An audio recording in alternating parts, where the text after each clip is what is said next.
romance readers. I am Liz Donatelli. Welcome to the 2021 season 6 finale of Reader Seeks Romance, number one romance novel talk show on YouTube. New York Times and USA Today bestselling romance author Tessa Bailey joins me to discuss her super hot, opposites attract, off-limits holiday work romance, Window Shopping. Tessa also chats about writing a cinnamon roll sex god, the first romance that she ever read, and deciding to mention the pandemic in her novel. And Tessa reveals her reading and writing habits in Quickies Q&A. Enjoy, and be sure to like, comment, and subscribe. Hi, Tessa. Welcome to Reader Seeks Romance. Thank you so much for having me. I'm thrilled to be here. Congratulations on the release of Window Shopping, your super hot, opposites attract, off-limits holiday work romance. That's right. This was kind of an off-the-wall, unexpected, Ted Lasso-inspired fever dream. I'm not really sure what happened. I was writing a completely different book, and then I just, all I wanted to write about was like a nice guy in a bow tie. So I just threw out what I was writing, started over, and then put out Window Shopping less than a month later. So it's just been real fast. And the fact that everybody loved it has been validating. Yes. I so loved it. I was talking to a friend the other day and I was trying to sell her on it. Say, hey, you have to read this. This is definitely your type of book. I said, do you know Ted Lasso? She's like, yeah. I said, well, it's Ted Lasso on the street, but Roy Kent in the sheets. Yeah. And she's like, that sold me. I said, good. And she's like, but I still don't know. I said, don't think, just buy it. Yeah, I think the first chapter, a lot of people are like, why do I like this guy? I don't want to, like, what is he? And then by chapter 3, he's grown on you so much that you're like, this is like, he's amazing. There's something about him that he has like such a strict moral code that most people don't have. And so he has these like ways of reasoning through things to make it right, like to make everything right and fair. And it's just so refreshing, and and it just goes hand in hand with Christmas, that like kind of warm holiday, like everything is right with the world feeling. Like he's like the human version of Christmas. Yes.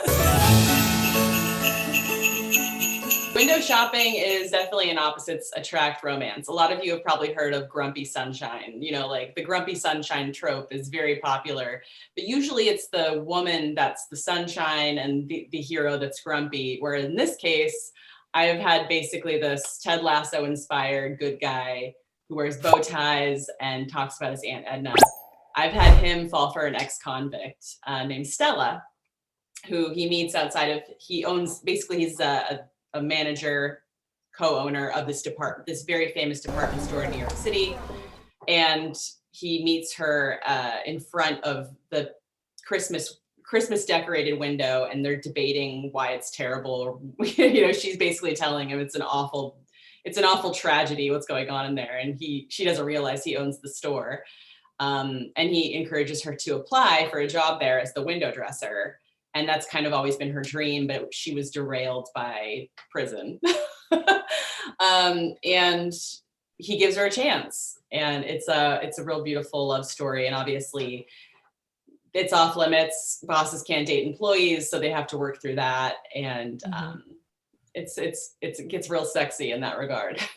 So where were you and what were you doing when the love story between Stella and Aiden first took root in your mind? I'll tell you, when I was watching Ted Lasso, I was really rooting for him and Rebecca to get together at one point. Rebecca is his boss in the show. She owns the football team that he's coaching. And that was before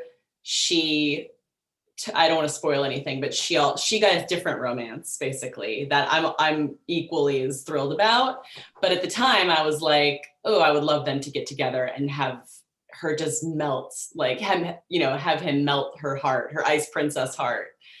And I think that's where it came from, where the Window Shopping inspiration came from.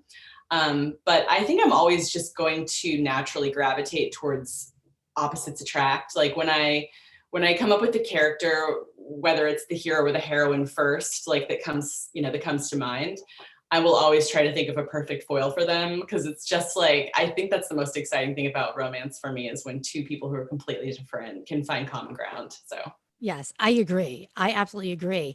And I'm glad that you mentioned Stella being an ex-convict, because I wasn't sure if I should mention it, if it would be a spoiler in your eyes, because it wasn't mentioned in the back book description. So I'm glad you opened that door, because I have never read a female protagonist in a romance novel who is an ex-convict. And I immediately loved it, especially as it relates to a holiday story. Were you just going for an extreme opposite to Aiden? Because I thought it was brilliant. So I've written an ex-convict before, and she actually is one of my favorite heroines of all time. So I have a book called Up in Smoke, and the heroine is she's actually like a pyromaniac. Like she's like a legitimate convict. This wasn't an accident. Like, she set fire to things. If you talk to a lot of romance authors, they'll tell you the best part of this job is when you get to redeem somebody. And so the challenge of that, especially when it's the heroine, because we tend to judge heroines a lot harder than we judge the heroes. Like, if he's an ex-convict and he's the hero, you're already on his side from the first page. Yes, that's so true. Yes. But she had to really, like, she had to get into your good graces another way. And that was her vulnerabilities and the fact that she couldn't not like Aiden. So I think that just being in someone else's skin that's so different from your own is really enjoyable for me as a romance author, and getting to redeem somebody. And I'm always, I think, gonna try to balance the fluff in one of my books with some grittiness. And so, being that it was so fluffy, like with the Ted Lasso and the Aunt Edna stories and the Christmas, and I think I really just needed to balance it. And I think it's just something I just do naturally without thinking about it too hard. So it's a testament to your prowess as a romance writer that you were able to take a super cheerful cinnamon roll of a man and turn him into a sex god. Was this the hugest undertaking of your writing career? No, but when I did, like, I've always thought, and I think that there are several of my friends who probably could attest to this, that the actor who plays Ted Lasso, Jason Sudeikis, has mega sex appeal. There is something about him. Humor in itself is very sexy. I've never had a problem finding him extremely attractive. And so the Ted Lasso character, I don't know, it might have confused my vagina a little bit when I still found him sexy with that character on top of it. Right. But no, it was such an easy undertaking. I turned it into my editor who does my freelance editing, and she was like, I just need you to explain a little bit more about why he's so good at sex, because it just, like, he needs to have some sort of context, because he's just like this fluffy, wonderful, like happy-go-lucky man that all of a sudden just throws it down. You got to explain why. And it really made me think about it, like, he's obviously, it's his way of cutting loose. It's his way of like blowing off steam, like just, shedding the nice guy image for a little while. And that made it even hotter. So another thing that I so enjoyed and appreciated is that window shopping is set in a post-pandemic world. It is referred to as having happened in the recent past. It is done tastefully, not at all gratuitously. Why did you feel it was important or necessary to acknowledge the pandemic in window shopping? Well, it's weird, because in the beginning of the pandemic, like in real life, my stance was like, I will never, ever put this in a book. Like, it's not sexy. I hate it. I never want to think about it once it's over. But then, I don't know. It's just, it's almost weirder not to talk about it now. Now that we're going on 2 years eventually into this. And it's just kind of become something that you bring up in conversation. Like, every conversation is like, oh yeah, that was before the pandemic, or this was after the, like the quarantine, or It's just kind of like become part of our language talking about it.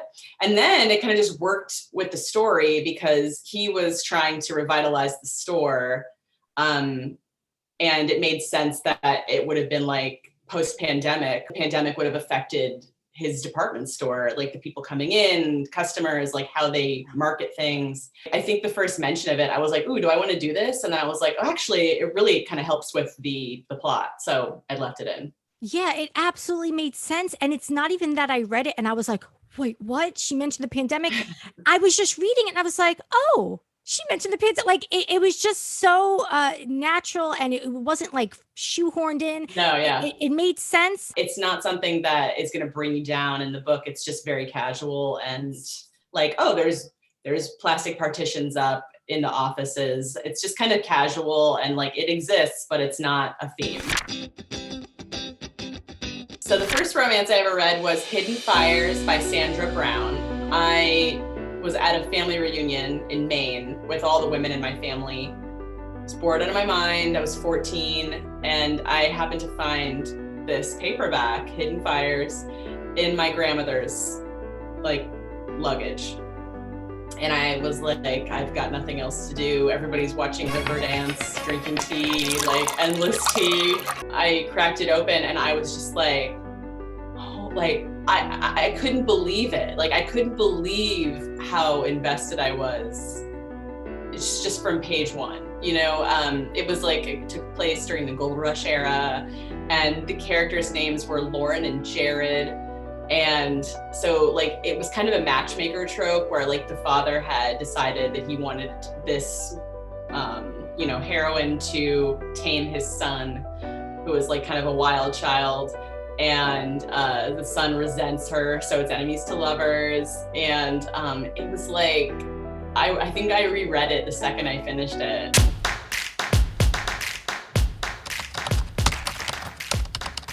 I watched the Great British Bake Off episode of from this week.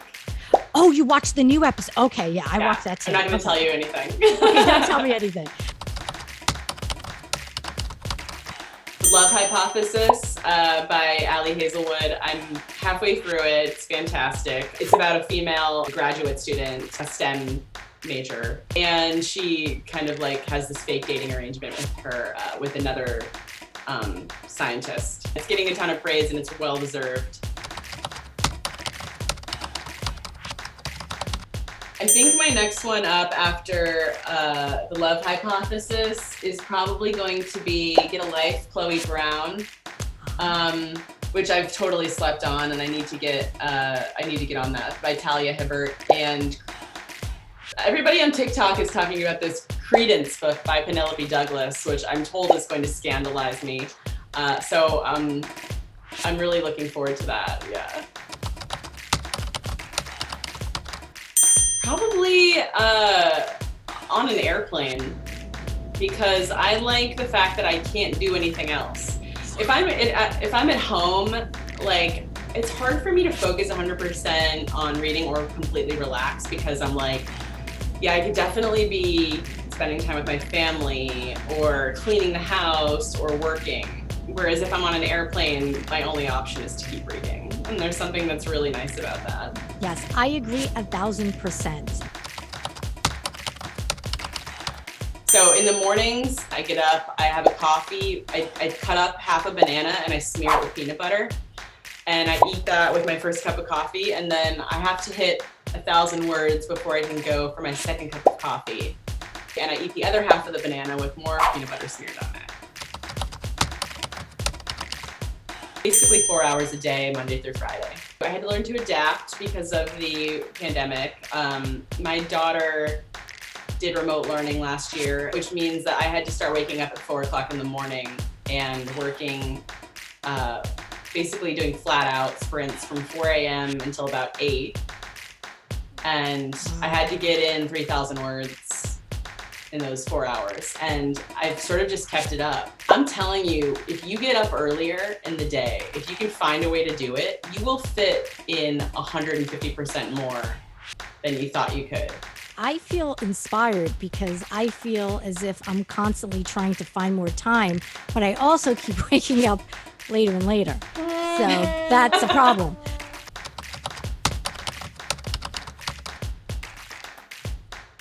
Find a brick so I could get out of there. Whoa. So not even look for a key to get out? You just want to brick it. I would just assume that something was very wrong if I woke up. And I would just need to get out of there right away. I'd be like, why am I here? And I need to run. I don't like enclosed spaces. And here I thought you would say, possibly, I'd look for some decorations to decorate the window. Oh, yeah, like, I gotta right. get out of I'm there. going to leave that to the pros. It has been so wonderful and such a thrill for me to chat with you here on Reader Seeks Romance. Thanks so much for joining me. Thank you for having me. These were such great questions. I had a great time.